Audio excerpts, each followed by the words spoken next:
ঝালকাঠির নলছিটিতে বাড়ি থেকে পালিয়ে পুলিশে খবর দিয়ে নিজের বাল্য বিয়ে ঠেকালো ইতুমনি নামে এক স্কুল ছাত্রী। গতকাল ওই ছাত্রীর বাবা মা মারধর করে তাকে বাড়িতে আটকে রাখে।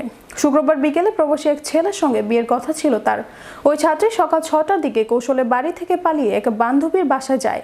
পরে বিদ্যালয়ের শিক্ষক ম্যানেজিং কমিটির সদস্য, স্থানীয় জনপ্রতিনিধি ও পুলিশের সহযোগিতায় নলছিটি উপজেলা প্রশাসন ওই ছাত্রীকে উদ্ধার করে।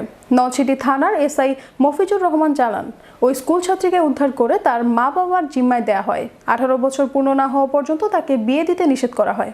আজকে সকাল 6:30টার দিকে আমাদের বাড়িতে আসে। আসার পরে আমি মেয়ের দিকে কে আমার বান্ধবী, এবার দিকে এলাম মেয়ের কাছে যে মেয়ে কি তোমার সমস্যা কি?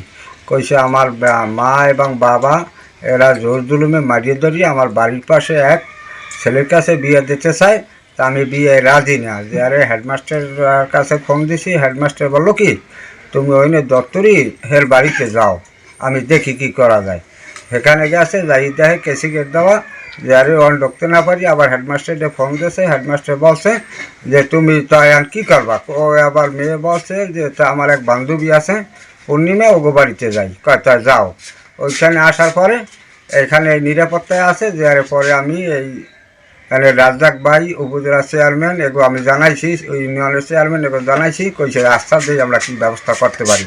এবং হেডমাস্টারের ফোন দিয়েছি, হেও বলছে যে আমি বরিশাল, আমি যেই না আসতে পারলো যেই লোকজন পালাই আমি এক ব্যবস্থা করবো। পরে বুঝে টুঝে দিয়েছি। আর আমরা শুনতে পারছি আজকে সকালবেলা আমার স্কুলের প্রধান শিক্ষক ফোনতেছে যে এরকম মেয়েটারে খুব মারধর, রাত্রে খুব মারধর করছে। সকালবেলা তো আমি মুখখানে যে আসে মেয়েটার কাছে আমাকে ফোন দিয়েছে যেটা আপনারা দেখেন। ততক্ষণ আমরা চেয়ারম্যানের জানাই এবং ইউনিয়ন পরিষদের চেয়ারম্যান এবং উপজেলা চেয়ারম্যানও তাদেরকে বলি।